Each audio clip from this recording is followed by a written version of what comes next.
अस्सलाम वालेकुम and welcome to my channel SCA शेयरगार्ड। आज की वीडियो एजुकेशन रिसर्च के बारे में है। ये वीडियो बहुत ज़्यादा इम्पोर्टेंट है। क्यों? क्योंकि लास्ट टाइम अगर हम देखें तो हेडमास्टर्स के टेस्ट में एजुकेशन रिसर्च से बहुत ज़्यादा MCQs आए थे। तो याद रखिए इस बार भी एजुकेशन रिसर्च से MCQs ज़रूर होंगे। चलते हैं क्वेश्चंस की तरफ, लेकिन इससे पहले अगर आप लोगों ने हमारा चैनल सब्सक्राइब नहीं किया तो सब्सक्राइब का बटन दबाएँ। Question number 1, types of research by purpose. By purpose research के कौन से टाइप्स है? तो इसके लिए मैं आप लोगों को छोटा सा ट्रिक बताता हूँ। आप लोगों ने याद रखना है बाप, BAAP, ठीक है। B for basic, A for applied, A for action और पी फॉर पर्पस। तो बाय पर्पस ये बेसिक, अप्लाइड और एक्शन, ये तीन किस्म है, ठीक है। अब MCQs में देखो, types of research by purpose, basic ये तो ठीक है, अप्लाइड ये भी ठीक है, एक्शन ये भी ठीक है, डी ऑल ऑफ अबव, तो ये सारे क्या है? ठीक है। Question number 2, the types of research by method. अब बाय मेथड रिसर्च इसमें से कौन सा टाइप है? तो बाय मेथड के लिए आप लोगों ने एक छोटी सी चीज़ को याद रखना है और वो है HEND, यानी हिस्टोरिकल, एक्सपेरिमेंटल और डिस्क्रिप्टिव, ये तीन किस्म है, ठीक है। अब MCQs में देखो ऑप्शन को। Number 1 option A basic research, तो ये तो बाय पर्पस है। अप्लाइड ये भी बाय पर्पस है। एक्शन ये भी बाय पर्पस है। एक्सपेरिमेंटल ये बाय मेथड है। Option D is correct.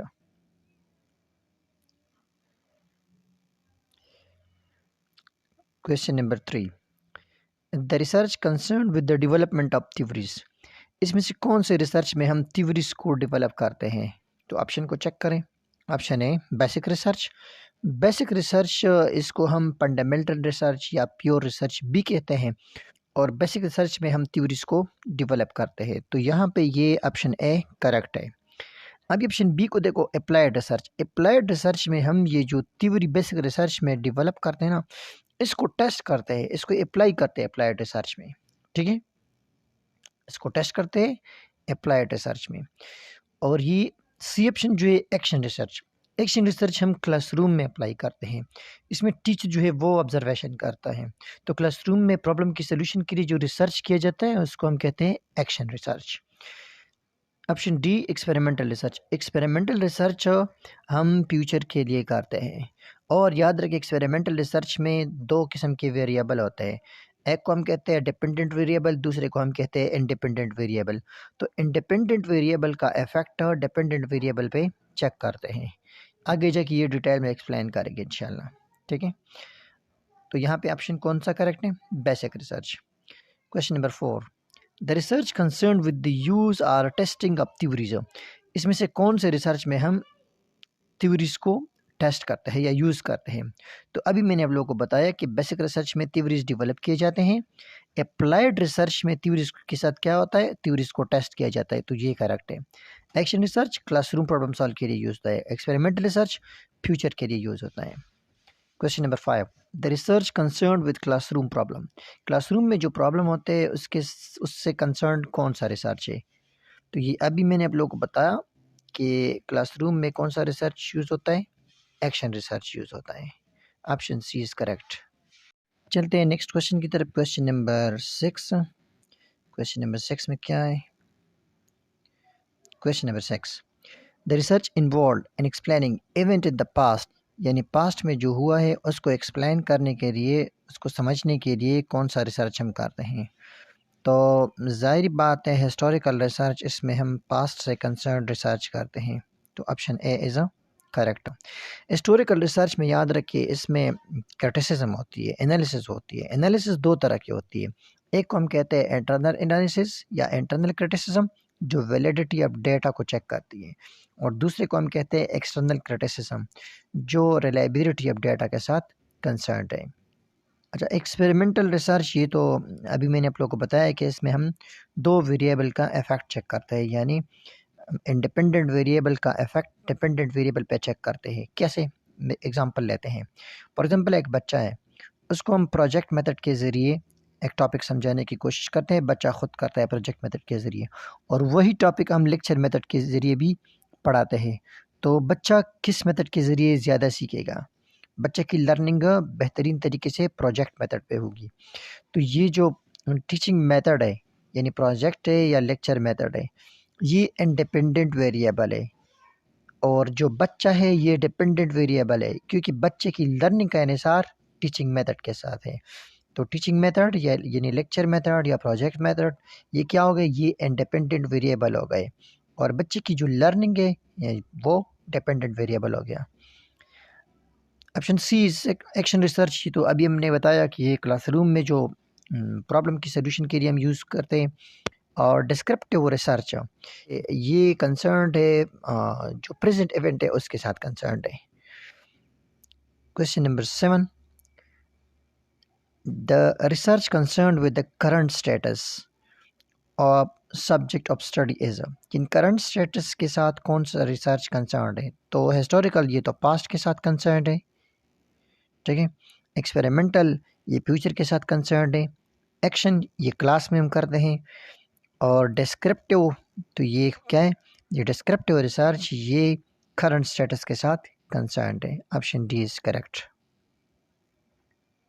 Question number 8, the effect of independent variable on dependent variable is studied in. अभी मैंने आप लोगों को बताया हिस्टोरिकल रिसर्च में पास्ट इवेंट स्टडी होते हैं। एक्सपेरिमेंटल रिसर्च में क्या होता है? इसमें हम इंडिपेंडेंट वेरिएबल का इफेक्ट डिपेंडेंट वेरिएबल पे चेक करते हैं। चलते हैं नेक्स्ट क्वेश्चन की तरफ। Question number 9, criticism is an important step in. अभी हमने पढ़ा कि क्रिटिसिज्म किस में होता है? क्रिटिसिज्म ये हिस्टोरिकल रिसर्च में होता है। इसको क्रिटिसिज्म या एनालिसिस कहते हैं। और ये एनालिसिस भी मैंने आप लोगों को बताया कि ये दो किस्म की है। इंटरनल क्रिटिसिज्म जो वैलिडिटी ऑफ डेटा के साथ कंसर्न्ड है, एक्सटर्नल क्रिटिसिज्म जो रिलायबिलिटी ऑफ डेटा के साथ कंसर्न्ड है। तो यहाँ पे आंसर क्या हो गया? Option A is correct.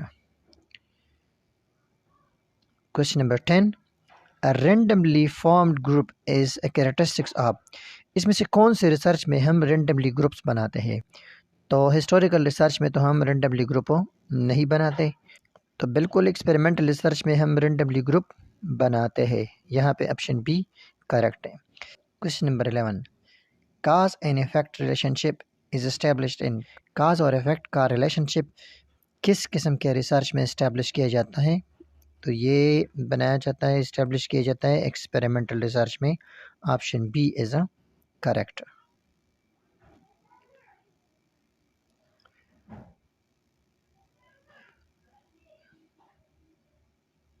Question number 12, control group is characteristics of. याद रखिए एक्सपेरिमेंटल रिसर्च में हम दो किस्म के ग्रुप बनाते हैं। एक को हम कहते हैं कंट्रोल ग्रुप, दूसरे को हम कहते हैं एक्सपेरिमेंटल ग्रुप। कंट्रोल ग्रुप वो जिसको हम ट्रीट नहीं करते एक्सपेरिमेंट में, बल्कि उसको एज ए स्टैंडर्ड लेते हैं। और एक्सपेरिमेंटल ग्रुप को हम ट्रीट करते हैं। तो एक्सपेरिमेंटल ग्रुप को कंट्रोल ग्रुप के साथ कंपेयर करके हम रिजल्ट निकालते हैं। तो कंट्रोल ग्रुप ये एक्सपेरिमेंटल रिसर्च में होता है। Option B is correct. Data is collected through questionnaire, interview and observation. अगर हम देखिए क्वेश्चनेयर हम मौजूदा यानी करंट जो रिसर्च है उसमें हम क्वेश्चनेयर अप्लाई करते हैं। इंटरव्यू भी हम किसी से लेते हैं तो ये भी प्रेजेंट में है। ऑब्जर्वेशन जो हम करते हैं ये भी प्रेजेंट में है। तो ये प्रेजेंट स्टेटस के लिए कौन सा रिसर्च यूज़ होता है? प्रेजेंट स्टेटस के लिए डिस्क्रिप्टिव रिसर्च यूज़ होता है। Option D is a correct. Question number 14, development and testing of hypothesis is necessary in. कहते हैं कि इसमें कौन से रिसर्च में हम हाइपोथेसिस को डेवलप करते हैं फिर उसको चेक करते हैं, टेस्ट करते हैं। हाइपोथेसिस क्या है? ये टेंटेटिव एक्सप्लेनेशन यानी आर्जी वजाहत है। किसी भी प्रोसेस, किसी भी फेनोमेना, किसी भी प्रॉब्लम की सलूशन के बारे में आर्जी वजाहत को हम हाइपोथेसिस कहते हैं। तो ये हाइपोथेसिस को डेवलप करना और टेस्ट करना ये एक्सपेरिमेंटल रिसर्च में ज़रूरी होता है। Option B is a correct.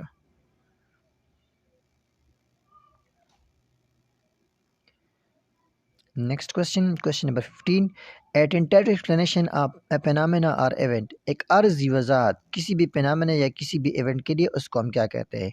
अभी मैंने आप लोगों को बताया कि किसी भी प्रॉब्लम से रिलेटेड अर्जी वजाहत को हम हाइपोथेसिस कहते हैं। ये हाइपोथेसिस ठीक भी हो सकती है, गलत भी हो सकती है। तो इस हाइपोथेसिस को पेयर एक्सपेरिमेंट के ज़रिए चेक किया जाता है। Question number 16, the important characteristics of research problem is. याद रखें, रिसर्च तब शुरू हो जाती है जब कोई प्रॉब्लम हो। प्रॉब्लम के बगैर रिसर्च शुरू नहीं हो सकता। यानी पहला स्टेप रिसर्च में क्या है? फाइंडिंग प्रॉब्लम्स, प्रॉब्लम को फाइंड आउट करना। तो यहाँ पे कहते हैं कि ये जो रिसर्च प्रॉब्लम है इसमें कौन से कैरेक्टरिस्टिक्स होने चाहिए। नोवेल, नोवेल का मतलब यहाँ पे न्यू है कि ये प्रॉब्लम नया हो, तो ये तो ठीक है, नया तो होना चाहिए। सिग्निफिकेंट यानी मानीखेज, इस प्रॉब्लम की सोल्यूशन अगर हम निकालें तो उसका कोई फ़ायदा हो, तो ये भी ठीक है। रिसर्चेबल, इस पे रिसर्च हो सकता हो, तो ये भी ठीक है। तो यहाँ पे हमारे पास option D, all of above, ये सारे ठीक है। Question number 17, hypothesis which state no relationship between two variable. एक ऐसा हाइपोथेसिस जिसमें दो वेरिएबल का एक दूसरे के साथ रिलेशनशिप नहीं होता, उसको हम कहते हैं null hypothesis. Option B is correct. और अगर दो वेरिएबल के बीच रिलेशनशिप हो तो उसको फिर हम कहते हैं रिसर्च हाइपोथेसिस। अगर रिलेशन नहीं है तो नल हाइपोथेसिस, रिलेशन है तो रिसर्च हाइपोथेसिस। बढ़ते हैं नेक्स्ट क्वेश्चन की तरफ। Question number 18, hypothesis which state relationship between two variable. अगर दो वेरिएबल के बीच रिलेशनशिप है तो उसको हम क्या कहते हैं? Research hypothesis. अगर रिलेशनशिप नहीं है तो फिर उसको हम क्या कहेंगे? Null hypothesis. क्वेश्चन नंबर 19,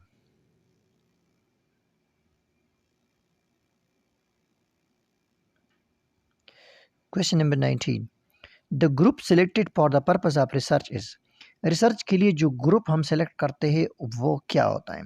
याद रखिए, रिसर्च के लिए जो ग्रुप हम सेलेक्ट करते हैं उसको कहते हैं पॉपुलेशन। तो यहाँ पे ऑप्शन ए करेक्ट है। पॉपुलेशन से फिर जिस लोगों को हम मुंतखब करते हैं उसको कहते हैं सैंपल। और सैंपल जिस तरीके से हम सेलेक्ट करते हैं, जिस प्रोसेस से हम सेलेक्ट करते हैं उसको कहते हैं sampling. Question number 20, the representative group selected by specific procedure from population. Population से एक ख़ास तरीक़ेकार के ज़रिए जो हम रिप्रेजेंटेटिव लेते हैं ग्रुप से, उस रिप्रेजेंटेटिव को क्या कहते हैं? उस रिप्रेजेंटेटिव को सैंपल कहते हैं। और सैंपल जिस तरीके से सेलेक्ट किए जाते हैं उसको सैम्पलिंग कहते हैं। Question 21, the specific procedure use to. अब देखो यहाँ पे प्रोसीजर की बात हो रही है। The specific procedure use to select representative, यानी ग्रुप से जो हम रिप्रेजेंटेटिव लेते हैं, पॉपुलेशन से जो हम रिप्रेजेंटेटिव लेते हैं एक्सपेरिमेंट के लिए, उसको हम क्या कहते हैं? इस प्रोसेस को हम क्या कहते हैं?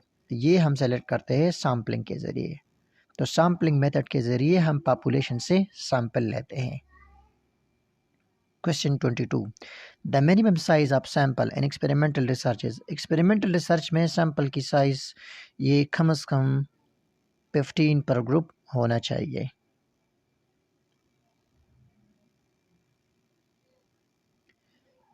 Question number 23, sampling in which all individual have equal chance of selection. एक ऐसा सैम्पलिंग प्रोसेस जिसमें से हर एक के इक्वल चांसेस होते हैं, मतलब कोई भी हम एज ए सैंपल ले सकते हैं। तो यहाँ पे अगर हम देखें ऑप्शन ए को, सिस्टमिक सैम्पलिंग। सिस्टमिक सैम्पलिंग इसको हम कहते हैं कि जो पॉपुलेशन है, फॉर एग्जांपल 100 पॉपुलेशन है, तो 100 को हम नंबर अलॉट करते हैं 1 2 3 4 5 6 7 8 9 10, इस तरह 100 तक हम नंबर अलॉट करेंगे, यानी सिस्टम बनाएंगे। फिर उसमें से अगर हमने 3 नंबर सेलेक्ट किया तो 3 नंबर के बाद हम कौन सा सेलेक्ट करेंगे? 13, 13 के बाद 23, 23 के बाद 33, 33 के बाद 43, और इस तरह 93 की तरफ जाएंगे तो हम 10 सेलेक्ट करेंगे। बी जो है रैंडम सैम्पलिंग। रैंडम सैम्पलिंग वो है जो पॉपुलेशन हम दे दिया, उस पॉपुलेशन में हम किसी को भी एज ए सैंपल ले सकते हैं। तो यहाँ पे ऑप्शन बी रैंडम सैम्पलिंग। ये स्ट्रेटिफाइड सैम्पलिंग, इसमें से सब ग्रुप बनाते हैं, यानी ग्रुप बनाते हैं, ग्रुप में फिर सब ग्रुप बनाते हैं। और option D cluster sampling. Cluster sampling उसको कहते हैं जिसमें हम पूरे ग्रुप को एज रिप्रेजेंटेटिव लेते हैं, यानी इंडिविजुअल को नहीं लेते बल्कि ग्रुप को लेते हैं। Question number 24, representation of same proportion of individual in a sample is they exist in population। इसमें हमारे पास करेक्ट है option C stratified sampling. Last question है the sampling in which group rather than individual are selected, यानी वो sampling जिसमें हम group को सेलेक्ट करते हैं, इंडिविजुअल को सेलेक्ट नहीं करते, उसको हम क्या कहते हैं? उसको हम कहते हैं क्लस्टर सैम्पलिंग। आई होप कि आप लोगों को ये वीडियो पसंद आई होगी। मज़ीद ऐसे यूज़फुल वीडियोस देखने के लिए हमारे चैनल को ज़रूर सब्सक्राइब करें। Thank you for watching this video. अल्लाह हाफ़िज़।